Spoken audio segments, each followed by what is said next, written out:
the closest I've sat next to you, Mike. Get away from me. Hi, everybody. It's The Culture Show. WPNO 90.7. Utica College Pioneer Radio. I'm Michael. And I'm Christina. And we're going to be your friends for the next hour. Aren't you happy? I sure am. I'm not. Oh. Well. I mean, I am. How's everybody doing? I'm talking it's the royal we, but you have to. I get it. I get it, but I would like to interject my opinion on things. Okay, so go ahead. I'm good. What's the point of interjecting if you got nothing to interject with? It's done now. It's just done. Well, so we had last week was a vacation week for us. Yes. Well, actually, it was a half a vacation week for us because only one of us went on vacation. Aww. Oh, really? So sad. What did you had a good time? Yeah. Yeah. FLA. FLA. Is that really what people refer to it as? No, that's how I refer to it as. Florida. FLA. FLA. You have a wonderful suntan on your leg. I just so. Come on. I think it's a topic of cultural importance. Skin issues? No, the fact that you don't know how to apply sunscreen. Yes, that is something that could be expressed. Oh my! Did you need a coffee before you got here today? We're gonna have one I don't of these like shows. sitting so close to you. It's freaking me out. Get out. Move over. I need to look at you, not smell you. Oh, come on! So. I know you're just getting overwhelmed by my presence. You're becoming flabbergasted. So, in the local art news, there's nothing. Oh, come on! There's got to be something going on here. Sculpture Space had their event that we didn't go to. Yes, but I'm sure it was really good. Actually, you know what? We could talk about the waitress that we spoke to at the Pho place. Pho Mei Kong in Utica, New York, Vietnamese restaurant on John Street. John and the corner of John and Elizabeth Street. Eat there, eat often. Great stuff, great people. So go ahead. What are they? So the waitress overheard us talking about art stuff, and she actually was very interested in.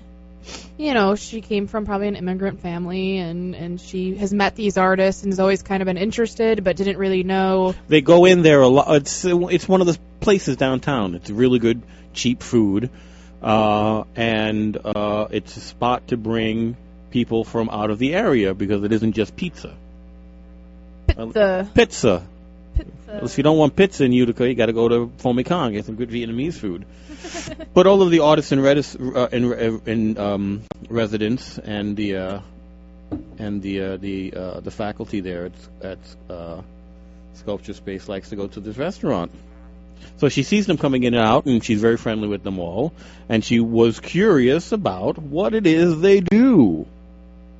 Boop, boop, boop. Boop, boop, boop. And so it was just nice to hear somebody who could kind of connect it, I guess. Like, I feel like most people don't make those connections. Well, it shows that there's an interest. Right. And there's not an understanding. Yes. And how could that bridge be crossed? How could well, it just needs exposure, really, more than anything else. If so we explained to her, once every couple of months, there's a huge evening where you go to meet the artists, and they give a presentation of the things that they're working at, and you get to see an artist in their environment, which is very rare. It isn't the cold front of a gallery where you're only seeing the end result of somebody's work. In Sculpture Space, the artists that are there, the events that they put on show them in their working environment, and the majority of the work that they talk about and show are in process. It's not complete yet. So that's a great little insight on how an artist works and how an artist thinks, and it's really more educational than just appreciating something that's already been toiled over. Well, I when we were talking to this woman, and I said, like, if you want, you could always check out the Griffiths base where they have a lot of finished products there. And you might go there and you might see this abstract piece and not understand it, and then whether you choose to care or not care about it, whatever, but if you don't understand something, you're not going to want to appreciate it. So this is a way for you to get an insider understanding and then maybe see something after and say, oh, okay, well, I heard this artist talk. I kind of understand where this artist came from, so I can maybe make a connection to what this artist might be doing. Right. So I think those connecting the dots are really, really important. That's right. So, shout out to Sculpture Space. Shout out to Sculpture Space. Shout out to Fome Kong. Shout out to Pratt at MWP for having their freshman show that's opening this Friday at the School of Art Gallery, located at 1200 State Street, buildings behind the museum, big museum on Jenny. And if you want to talk about things that are in process, now you're dealing with the process of an education, and you're seeing where the start of some of these students' careers is looking like. Right. And you get to see the strength of the institution, the quality of work that's put in this show is amazing in the area. And it gives you a chance to see what is going on in those crazy buildings that no one seems to know anything about. Nope.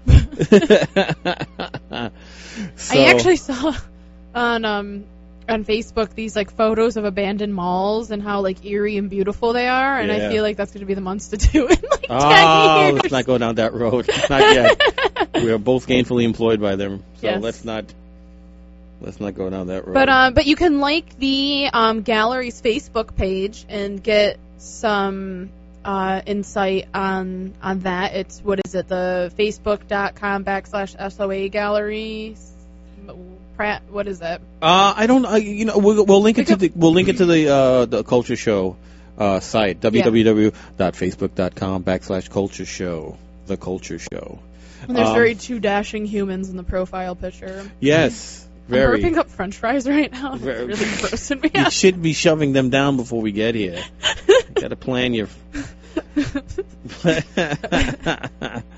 So that's, and I implore anybody who hears this, who's in the area, who's in the central New York area, to check it out. Yeah, it's right after work, man. Just go. Just go. You get to see. Stop being lame. Nothing is more feel good than seeing actual hope in the work of some of these young kids. Oh, sorry. Yes. Yep. Yeah. Before life destroys them. Yes, exactly. Before life and the decisions that one could make makes them bitter and angry and on the radio.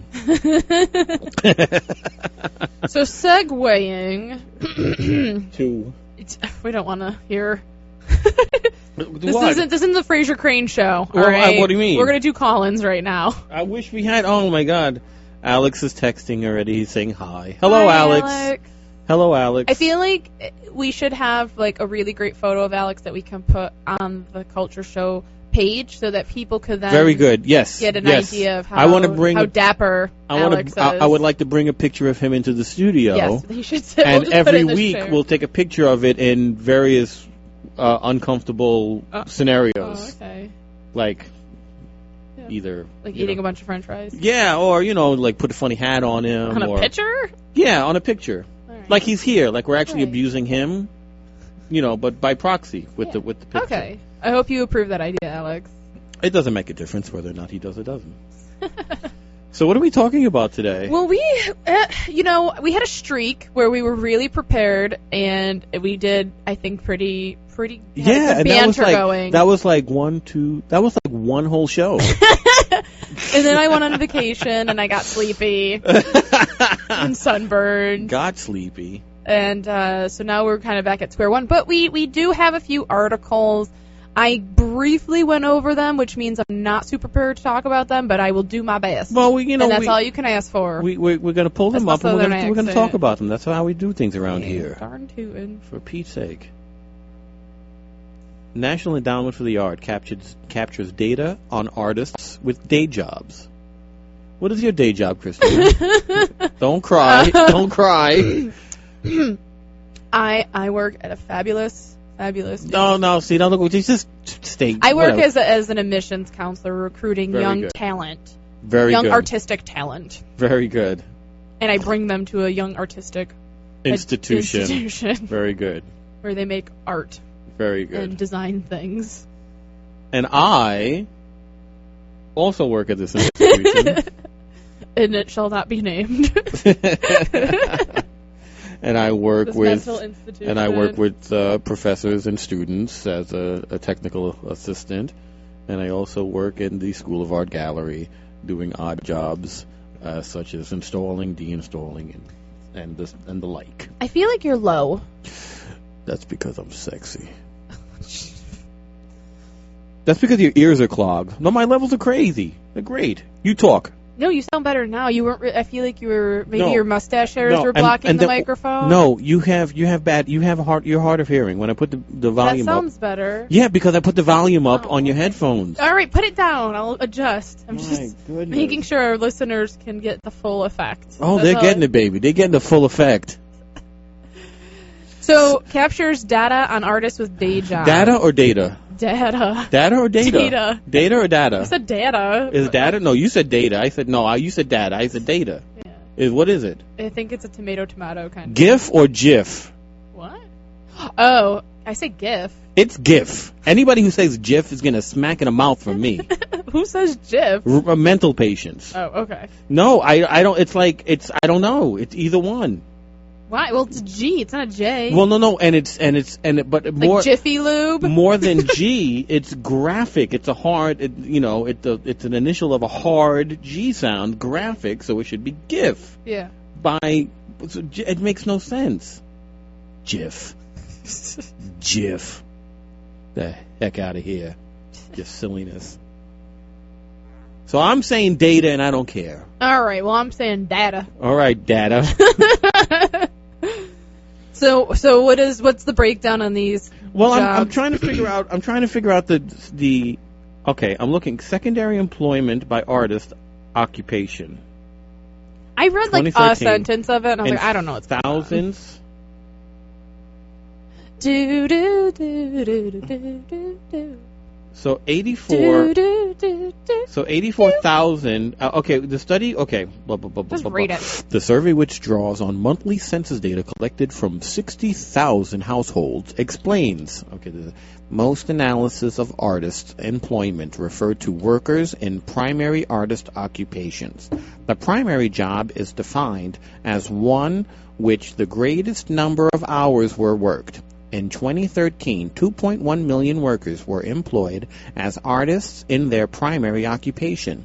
In that same year, however, an additional 271,000 workers held second jobs in artist occupations.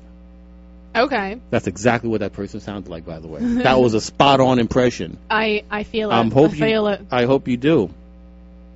I'm the Rich Little of radio personalities. You have no idea who Rich Little is. Is Rich Little the guy on... No, stop right there. Don't even go any further. Doesn't even give me a chance, guys. So whatever. Just saying what they work at. 84,000 musicians, designers, 30. So the most are employed as musicians. 36,000 are designers. 32,000 are photographers. 29,000 are announcers. What is announcers? That? Like sports commentators? Announcers? I don't know. Coming up next on the Culture Show. There you go. See, a round table on announcers. Well, maybe Doug can start paying us. There are more announcers. There are fine artists. There are, in the survey, the 29,000 announcers, 26.7 are fine artists. What are they announcing? I don't know. And it goes down in descending order from writers and authors, actors, other entertainers. Uh-oh. Sounds like porn to me. Other entertainers, producers and directors, only 8,100. Only 8,000. Dancers and choreographers. Hey. Hey, girl, hey. I want to dance. Dancers and choreographers.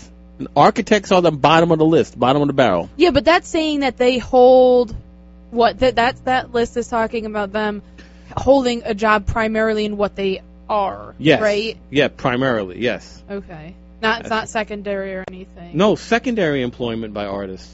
Right. So in reality, architects are doing a really good job because they're architects. Okay, right? yes. It's almost in reverse. So musicians, sorry guys.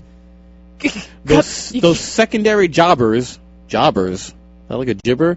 Secondary jobbers account for about 12% of the total number of U.S. artists in 2013. The report goes on to say. So what do we know? So what's the moral of the story? I'm trying to find out the moral of the story. I don't know what this means. Tell me, Michael, what the moral of the story is. The findings aren't super extensive, but they're interesting. Is that what it says? My That's God. what it says. Musicians make up the largest category of secondary artist jobs. Yeah, we could deduce that by We the bar figured graph. that out. Yeah. Blah, blah, blah. Announcers defined as speak or read from scripted materials on radio or television. Okay. Or make announcements over public address systems and sporting or public events. Okay. How is it categorized in this? I feel like that's under, like, broadcasting or... Like, what would make that like, a category in this? Although the largest group... the largest by percentage... I don't understand what that means. So then you're looking at the circle graph. Whatever that's No, the called, circle graph is graph. different. The pie chart is different. Circle graph? No, as soon as I said that, I was like, oh, crap. Although the largest group by percentage of total artists is announcers. So the largest group of total... Of fine artists. No, of total artists, the largest group that they comprise of the announcers. That's weird. That is very weird. I really don't feel like there's that many announcer jobs. Unsurprisingly, most people who work as artists on the side sustain a longer work week. Older, 46 hours at both their jobs, whereas those who are employed primarily as artists work 37 hours a week. Yeah, that is not unsurprisingly. You got to make ends meet. Nearly half of the group of secondary artists work in professional day jobs, which means jobs that usually require college training. In fact, both primary and secondary artists are, on the whole, far more educated than the rest of the U.S. labor force. Hello! Holler! Really? That's what you're gonna no, never mind. 65% have bachelor's or higher level degrees versus 32 of the larger force. And this "and" is italicized, so you know it's important. Almost 21% of the secondary job artists work primarily as teachers. And further proof of the artistic educational complex! Whoa. Which this is getting intense. Which is also, and I find that really, blah, blah, blah, which is one big thing that is just it feeds itself. Yeah. It feeds itself. You go to school, become a teacher, and that's it. And I don't know. There's lots of pros and cons because of that machine. The report includes 3. Okay, so whatever. The artists are working. Okay. Si, senor. Si, senor. Yeah, I don't find that article as exciting as it could be. I feel like it got really muddy, but it's you can be an artist and you can have a job and you can sustain and work and you can teach. And you can teach. Yes, you can. You are employable. If you are employable. Okay, so. My God, these French fries. I'm not doing. What did you do? Drink some water. I am. It's my belly hurts. Yikes. Henri de Balzac. Balzac. All right. Anyways, this. That's. We just got really excited about his name and his mustache and his weave. Another article from hyperallergic.com, which is a blog that we like very much. Why don't we start a blog? Like, could we do something like we this? We can only get this together every week. Could you stop putting stuff on our plate? Okay. we barely fumble through this every 3 Wednesdays. How did famous creative people spend their days? I know I spent my day today. Do tell. Anyone who does creative work knows how difficult it can be to structure your day to maximize productivity. Boop. Do you wake up and write immediately? Eat Nope. a healthy breakfast, go for a walk, and then get to painting? Nope. Do you set aside 5 hours before bed to compose? Never. No. Do you stay in your pajamas until about 2:30 and cry in your Captain Crunch? Other questions arise beyond the work, too. How many hours of sleep do you need a night? How many cups of coffee should you drink per day? It may take us years. Just letting you know, when Michael said how many cups of coffee you should drink per day, his eyebrow got really high, and his eye kind of bugged out of his face. I have to do that to make that voice. Yes. Anyway, there's an awesome pictograph of word papers. Word paper.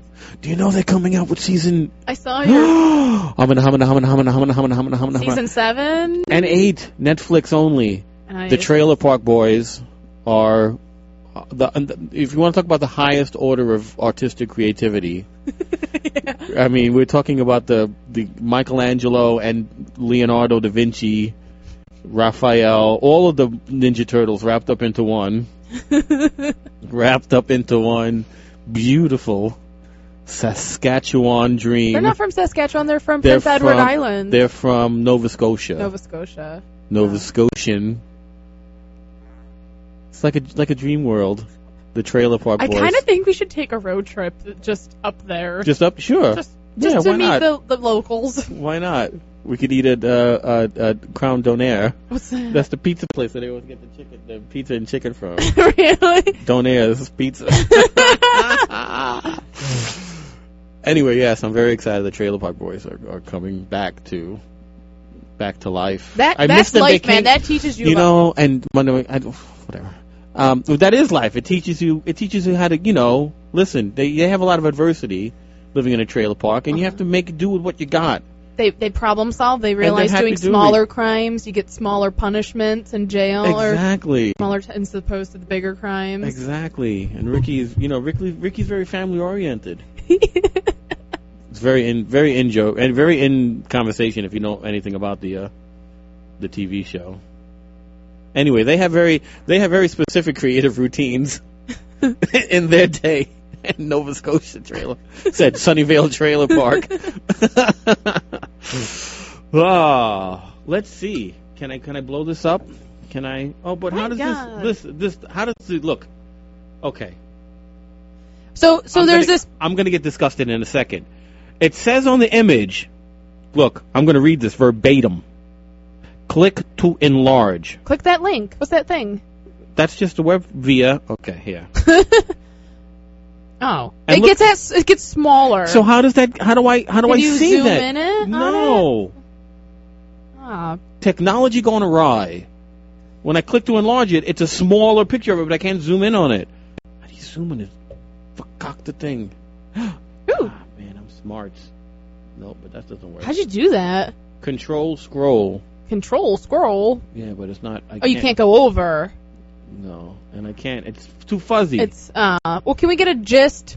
Hyperallergic, you are no good with linking and pictures. Damn it. I can't even see any of them. Yeah. What's this guy? Henri de Balzac. He. Can we talk about Benny Franklin? Beethoven, it seems, was obsessive about his coffee, counting out the 60 beans per cup. That's intense. Every morning. He just needed something to do. For 5 years he did deaf. that. Was Beethoven deaf? What? Huh? Beethoven was... He became deaf, yes. Okay. No, Mozart. Mozart. Are we sure? Yes. That's the movie Amadeus. Oh. Okie dokie. Wolfgang Amadeus Mozart. Wait, I think. Somebody correct me. Alex. Boop, boop, boop, boop, boop, boop, boop, boop. Wow. All right, come on. Let's So anyway, and Balzac was Balzac. Balzac. Balzac. I don't know.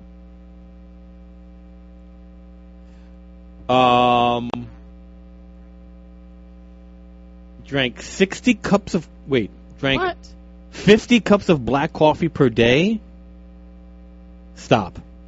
How many cups? While he spent 13.5 hours a day working, he slept from 6 p.m. to 1 a.m. It's weird. Wow, I'm He must really not like his wife, right? Freud, who does? Freud, Dickens, Tchaikovsky, Darwin, and John Milton took daily walks. Le Corbusier did morning calisthenics, and Victor Hugo did long, strenuous exercises on the beach. Flambe. How you say that? Flambeau? Flambier? Here. Maya Angelou seemed to evidence Virginia Woolf's a room of one's own theory. Left her home every morning in 1983 to go walk 7 hours a day. Left her home every morning in 1983 to go work 7 hours in a hotel or motel room. Oh, okay. Oh. So that was oddly written. She went to a hotel to work. All right. Every day. That must have been a pretty penny. Well, she had it back then. Beethoven went deaf. Thank you, Alex. And Alex then said, "Now I wish I was." Ha ha ha ha ha ha. So, what is your creative process, Michael? What do you do on a daily basis to get all mentally lubricated and excited? Oh my goodness! I make 2 eggs over easy. Okay, every day. Most every day. 2 eggs over easy. I like a good over easy egg. I black coffee, 2 eggs over easy at 7:30 in the morning, and then I stare out the window, and then I question every decision I've ever made in my entire life. Every day you do this. Every day? Oh yeah, pretty much. Pretty consistently. Sometimes you might put some cream and sugar in your coffee, but for the most part. Yes. I read before Sleepy sleeps. Oh, you do? You read? I like read these kind of articles. You don't read like I read my articles. I read my blogs. I get up on my celebrity status. I read my What's your celebrity status? I read my comic books. Okay. I just finished the latest Hulk series. Don't judge me. I'm not. And I'm just looking at you with interest. My God. You do your artist statement of the day? Does that like a specific time or anything, or is that kind of I just... haven't done that in a couple of days. I'm very slack. You were supposed to put it on... Tonight. At nights I usually do that, yes, you were supposed to put them on The Culture Show Facebook page, www.facebook.com/The Culture Show. The Culture Show. He's supposed to put those up. Well, I'm going to put them up. I wish we could see this flippin' article. Emmanuel, I want to know what Kant did. I want to know what Charles Dickens did. I don't care about anybody else. Benjamin Franklin, what did he do?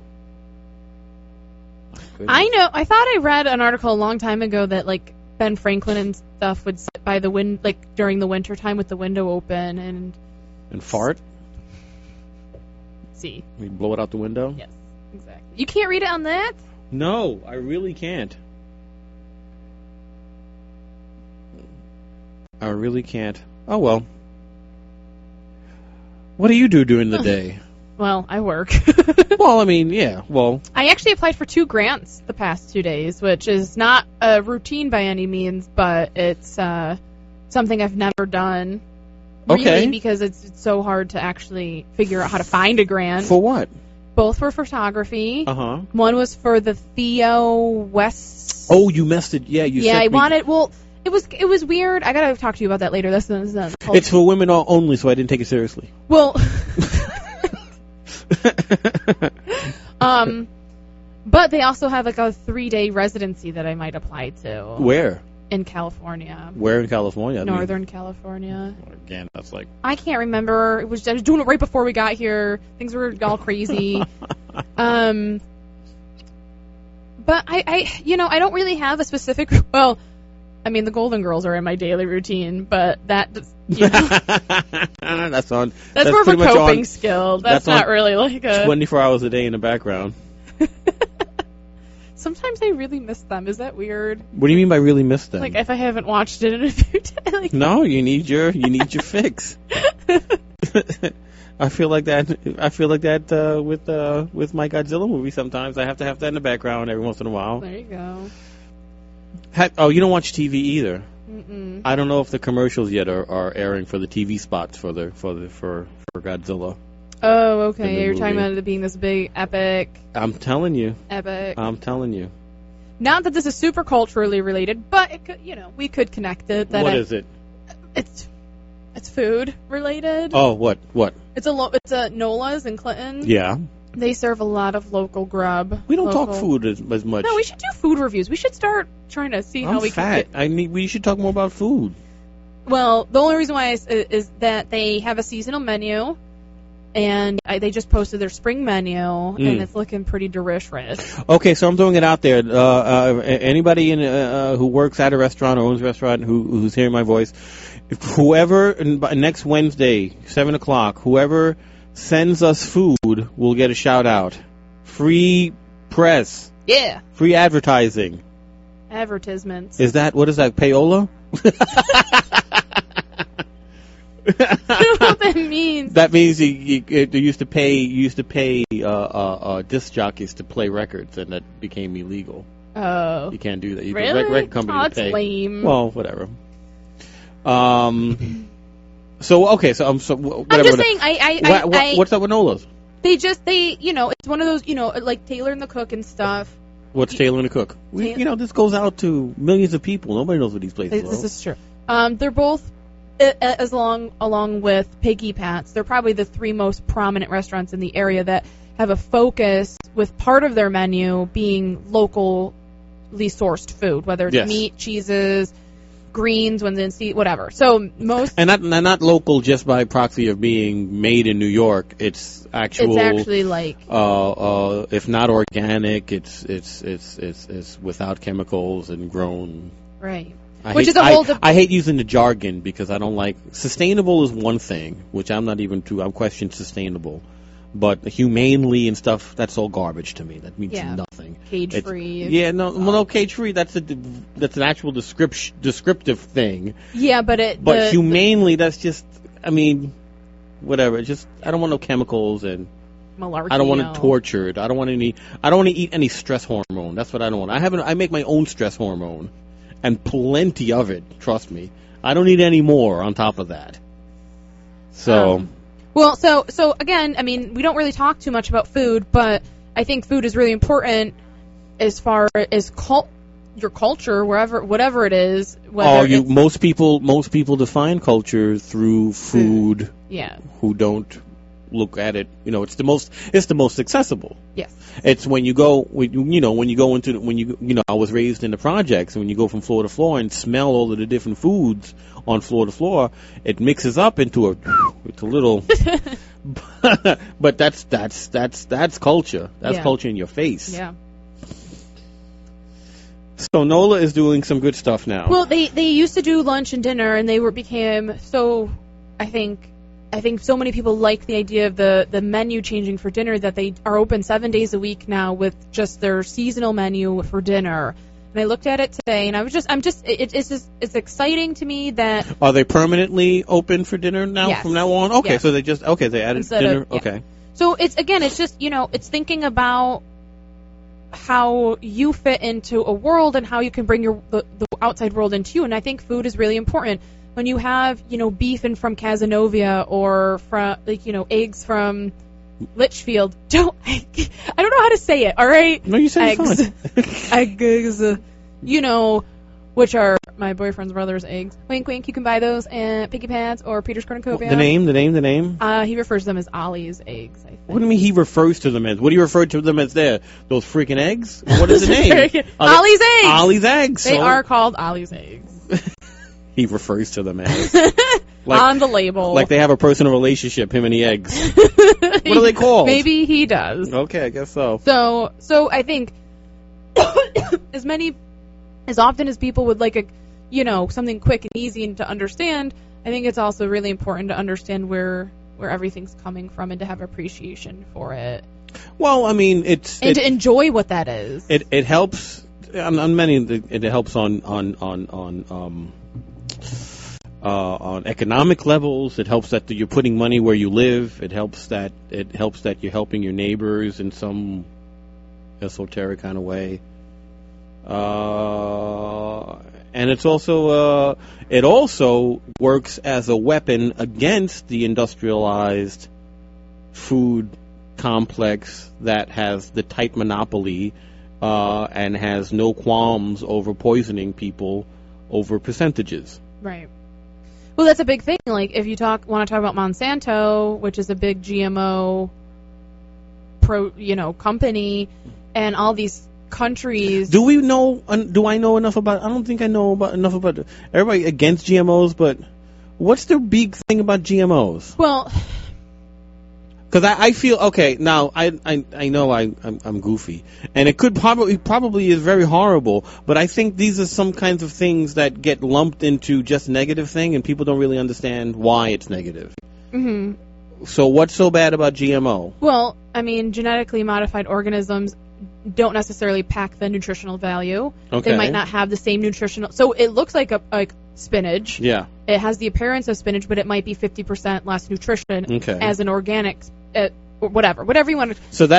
Corn is one of the biggest ones. So that's a detriment, but it doesn't necessarily, because people go on with GMOs as if they're poison. I mean, you could get sick from them. Well, so the other thing that's paired with a GMO product is the maintenance, if you want to use the word maintenance on it, whether it's pesticides, the fertilizer, the whatever, all of that pretty much just creates like a shell of just garbage around the food. Yeah, but at the same time, all of those practices are done on non-GMO food as well. That's a traditional the pesticides and stuff like that. Yes. But my argument would always be to go the organic route. I wouldn't even even if you have a non-GMO product, there are no organic GMOs. You can't be certified No. organic if you're a GMO. No. You know that for a fact? Yes. Okay. Luke, where are you on this? No, I'm like 95, 90. Okay. That you can't, because in I reality, don't speak out. I don't buy anything GMO, but I'm not speaking out against it because I don't know anything about it. Right. I don't know, and everything that I've read is very hidden behind claims that doesn't seem to be substantiated in any way that I've read or seen. The thing with GMOs is that in reality, the same thing almost kind of with like this intensity with vaccines, that you haven't had a long term. We haven't, probably since when I was younger is when the GMO really started hitting hard. Yeah. So you can't see a long term study. You can't see the cause and effect as much. But there are studies, and I don't, again, people have their biases that are linking, these poor quality foods to autism, to ADHD. How much of Europe has banned GMO? A lot. Okay. Switzerland, Ireland. What they know about it? I think the Ukraine. I think Germany has. I think New Zealand and Australia have. Okay. Russia's not. I don't think that interested in them. Again, you know what it is that to each his own. If you want to eat GMO foods, whatever. But the problem is that Monsanto, this company, comes in to a smaller country and say, listen, we're wiping all of your crops. We're taking them all down, and we're going to plant these. Oh yeah. And that's a big. It's very invasive. It's very. Monsanto is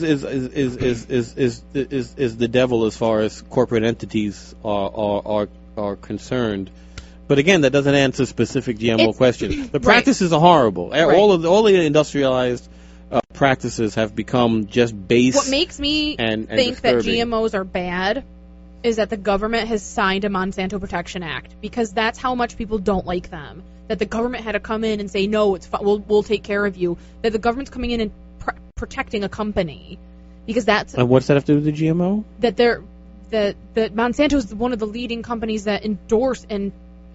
But that just has more to do with Monsanto's. It's like the government stepping in for the car industry when that went belly up. One specific company. Yeah, well, it's not like protecting like. Well, the car industry was basically it was GM. That's one true. specific company. Yeah. So it's more about the impact it would have on everything. That's the horror story that's in place. Right. You can't do anything to break it. There's no easy fix. Right.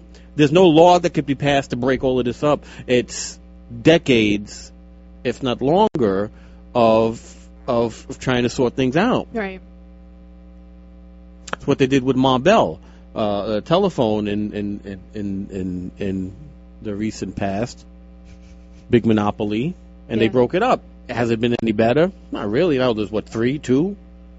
I don't even know what that is. Phone companies, Verizon. Oh, what's AT&T? Bell? Ma Bell, Bell Telephone, AT&T. Oh wow! Yeah, I haven't heard that in a long time. Well, it was the only one.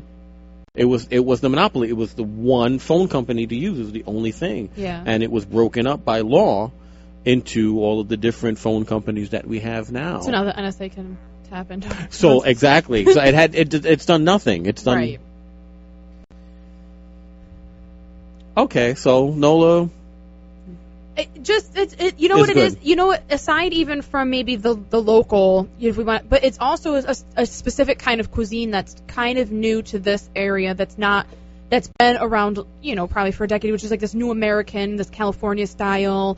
Not really fusion, but in a play. Instead of just having like a hamburger, it has, sweet potato. They play around with ingredients and enjoy the way ingredients mix. As opposed to just getting a burger and fries or steak and mashed potatoes, it's really playing around with palate. And that's something that I think is not very common here. And I like that. That's something that's very accessible and common in other areas.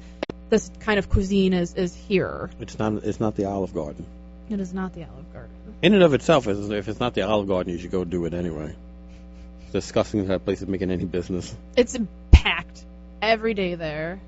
In a community inundated with Italian eateries. Every other corner is a pizza or Italian. All you can get around here.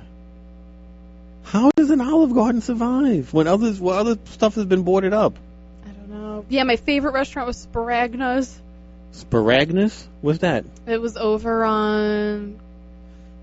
It's over by the Polish. It was over by the Polish restaurant. Glass Guys. On Lenox? Yes. Yeah. Utica talk. Yeah.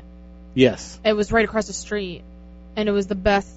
I thought. Oh, you pointed that place to me. It closed. Well, there you go. And it was good food. If anyone's been there, you know what I'm talking about. Good cheap Italian eats. Very, very much like you step back into the late '60s, early '70s, like that era. Like nothing's changed. Like you felt like you were, So okay. So what else? So let's construct the food show. What are we talking? We're gonna talk about local places. I feel kind of guilty talking about local places as I repeat. As you Burt McDonald French fries the whole damn show. Well, whatever. Everybody needs $1. It's another mega billion-dollar horror show that we can't stop going to. Filet of fish. I told you about the Big Mackerel. Explain that. I had a Big Mackerel. The filet of fish at McDonald's. Now, is this the thing, or did you make this up? I made this thing up because I'm a pig, and I don't care about tomorrow. I think we need a patent this. I don't know how, but it needs to be made. Because every year during Lent, they put the sale on the filet of fishes. Yep. And it's 2 for $3.33, so I got 2. and I threw away one half of the bun, and I put them together like a Big Mac. Oh, it's just heaven. What's nice is that when it's made, half of the tartar sauce and cheese is on one side, you can kind of balance it out with the other. I mean, it's a beautiful thing. It had zero texture whatsoever. You could feed it to an old person. Oh, yeah, just gum it down. Oh my goodness. Well, that's not local or anything we could ever talk about again. We could talk about. Sorry for being so kind of like all Don't over the place apologize today. to anyone. We're doing a great show. Yes. Well, anyways, there is kind of like a little artist group that's kind of popping up. It's called Upstate Flux. Yes. It's spearheaded by actually a Munson Williams employee. I know. He's doing some good things. He is a part of Project U, which is another artist group. They do classes, they do all sorts of neato things, but you should like them on their Facebook page, kind of get an idea of what's going on, what you can do to be involved, all that good stuff. Yeah, search Upstate Flux. Upstate Flux. Upstate Flux. Upstate Flux. Yes. Mark Anthony Polizzi and Christy Harrington. Christy Harrington is a professor at MV. She knows my wife very well. She's seen my wife naked. My wife used to model it. I know. You know, but I have to tell everybody else. No, you don't. Don't justify anything, Michael. There are filthy minds out there. How dare you think that of my wife? Yeah, there's because it sounds like exciting things could be on the horizon. There is a warehouse space that has been procured by the duo, by Upstate Flux, and the hope of classes and events going on in this place is very strong. So we will keep you updated. Oh, there was tonight at again, we're a week late because we weren't here last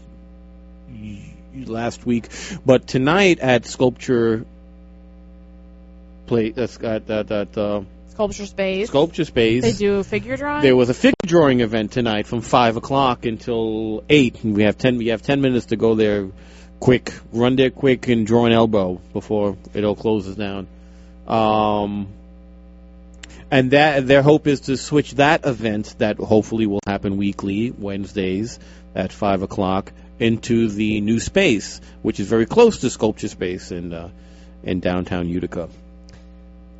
So that's an exciting thing outside of the institutions, another independent thing. The hope of their setup is to have another artist residency and to have another community-based art institution. Yeah, like we almost, you know what's weird? Like the Kirkland Art Center that we have in Clinton. Utica does not have an art center. Why is there not an art center in Utica? Because there's a museum. Because the museum and the school theoretically take that role with the continuing art classes that they provide, and the shows that are given. And but there's nothing saying that you can't have an art center in Utica. It's just. Well, I mean that's the reason why there isn't is because it's already something loosely based there doing it. The hope of I feel like an art center. I had a talk with Mark Anthony, and the hope was to have some classes run at the Upstate Flux space, whatever that's going to be named, that the school doesn't run. You know, the school has its minimums. If 5 people or more have to join a class before it can run, right? And they're hoping to be able to kind of fill that void. Right. And when we want to take jewelry and we couldn't. Yeah. So and maybe things could grow that way. Right. But I hear what you're saying. The more the merrier. Why isn't there? But again, it's the ceiling we've been bumping into in the area as far as just general interest for the arts. Right. And it's good that something like this is happening. I like the idea of the proximity. I think it's really important to have something that you can park your car and maybe walk to 2 or 3 things. Absolutely. I think that's one of Utica's biggest city planning boo-boos is to have, like they have the Varick Street. Then they're trying to develop Bag Square. Well, you can't walk to either of them. You've got to get in your car and go. There's no city feel anymore. It's not a boo-boo. It's just it's a horrible after effect of how everything fell out in the 70s. Yeah. The downtown area was the downtown area at one point, right. And you see it has a very urban feel. It's just that nobody's around there because there's no small business presence anymore to support anybody walking down there. That's what gets me is that roundabout, which was a government initiative to give jobs for a hot minute, and then create something. But why not give that initiative to get us? Why not give initiatives instead of making something that is kind of influx like a roundabout? You employ workers for 5 months and then it's done. Why not give an initiative to a gallery, to a small a cafe, to a nightclub, to a bar, to a restaurant, and bring business to that, contingent that it has to be downtown. Well, and create something that you can park your car, walk to several different things, and your night is planned. But you have to get in a car, drive to a restaurant, get in the car, drive to a bar, get in the car, drive here, and you can't. That doesn't create a city. That creates a suburb, and that's what we've fallen into, these little pockets of just suburban sprawl or whatever, and it's just depressing because you drive down. Project U is another local collaborative effort by local creative people. Was trying to put who succeeded in putting art in a lot of the storefronts, some of the abandoned storefronts in downtown Utica, to try to get interest. It's a slow moving process. It's right. And it's a chance. It's the city. We're in a very conservative area as far as where the monies go and how people think and the progress. But where do you think the money goes? The money. Well, right now the money's all going to the construction project on the arterial. Right. This is getting too in local minutia. It's but it all affects our cultural values, and it all affects. What are you doing? Are you pooping? What is I'm stretching. What are you doing? I'm stretching my back. His head went into his body, and he looked like he was. My neck is. I don't know what's going on over here, but no, I think in a very indirect way, all of this impacts the cultural influences on Utica. That there can't be those cultural influences because of the way things are situated. Well, hopefully the. If you're telling me. What? Well, my thought is okay, if you develop downtown Utica and you say that there's several restaurants, cafes, whatever, and you threw a gallery in there, inherently, if it's open, people will just stumble in. But if you open a gallery 65 blocks away from something else, who's going to stumble into it? It's all about proximity and exposure, and there's none of that. Sure. And that's my thing is how do you create a little epicenter here? And you can't have these little pockets aren't doing it. Yeah. Bag Square's trying, but guess what? If there's one restaurant open in Bag Square, no one's going to drive over there. Yeah. Because everything's over here. Well, Taylor and the Cook has been, as far as I know, fairly. That's starting to slightly develop that little corner with Gerbers and everything. But again, see the development happens from the individual parts. Yeah. And the fact that the Taylor and the Cook is surviving on any level is really impressive. It's impressive, one, and important as an anchor to whatever's going to go on down there. Now, how to go forward from that, it's hard because anything that's coming into the area is going into New Hartford. Anything and everything is going into Commercial Drive. Right. Things are closing downtown to go to the Commercial Drive. Because it's set up more incentive-wise, and they're throwing it's easier. up a Chipotle in 14 seconds. next to Barnes and Nobles. Yeah. Like, how cool would it be if Chipotle was in like a cool building downtown? It doesn't. There's no. Right. That's what I'm saying. There's nothing to draw it there. There's nothing to draw it there. But I don't. I don't know what kind of legislation you're talking about that could actually make that happen. I don't know. I'm not saying I know the answers, but I'm just interested. I think there's a much bigger picture as far as jobs and the economy of the area for stuff like that to happen. Yeah. I mean, you're talking as if you're dealing with stuff that could bring, you're talking square blocks. Yeah. When Commercial Drive is dealing with Central New York, people are coming, people come from 20 miles to go to the retail district. Yeah. Like in New Jersey, that's how New Jersey is built. New Jersey is built. It's one huge strip mall along these routes, 17, 4, 40, 46, and little goofy suburbs hanging on to these big retail districts. Right. How do you create a city? I don't know. But throwing a gallery. So, but again, in your line, if you threw a gallery in the middle of commercial square or the orchards, it would fail miserably. Yeah. That's not. It's a different. Right. It's not just where the stores are. It's maybe a little bit more than that. Well, okay. So when I hear I hear exactly what you're saying, and I agree. The difference, I think, between these shopping districts that you're referring to and maybe having a thriving downtown is that the shopping districts are purely superficial.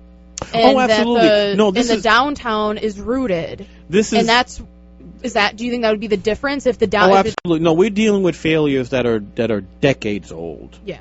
I mean, there's a couple of books. I would actually probably research one, Suburbia, and I don't know the name of it. Talks about suburban sprawl and the architecture that cropped up over the past 30, 40 years. Right. And how it's horrible. It's deadening. It kills a community. Right. It creates zero flow of any interpersonal connection. Right. As far as what an urban situation could, what it really does. So we're in the after effects of a lot of bad decisions that were for bigger things but ended up failing. You know what's interesting, this is me with my crazy government theories and whatever, but you talk about these libertarian. But if you think about like when you go to like Consumer Square, whatever it's called, are we done? Did it go to that top of the hour thing? No, but we're still talking. It's just rethinking now. Oh.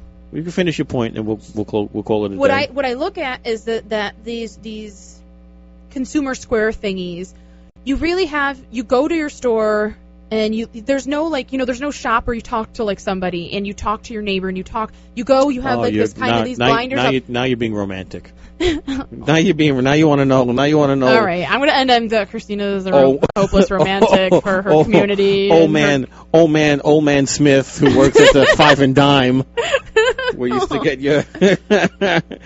Yeah. But I feel like again, that creating these is very sedative. That you just go, you have your task, you leave it, and you don't like mosey and you don't explore and you don't poke and prod like you used to do. At the same time, you go to Clinton and you look around these shops and you think it's the tackiest place in the world. I don't think Clinton. You don't think Clinton's tacky? You don't think all these little goofy shops are tacky? Not really. Really? No, that's because you're a curmudgeon and you. Listen, it's hard. What can we say? Okay, this community is awesome. We love every minute of it. No, listen, there's people out there doing stuff. We're doing something. We're trying to get the word out. Upstate Flux is doing something. Project U, they're doing something. Sculpture Space. We're trying to keep the arts alive. Thank you, Utica College, for letting us spout these hopes and dreams for the area. And thank you, Christina, for not cursing today. And And you're listening to The Culture Show. Check us out online, www.facebook.com/The Culture Show, here on WPNR Radio 90.7. Have a good night, y'all. See you next week.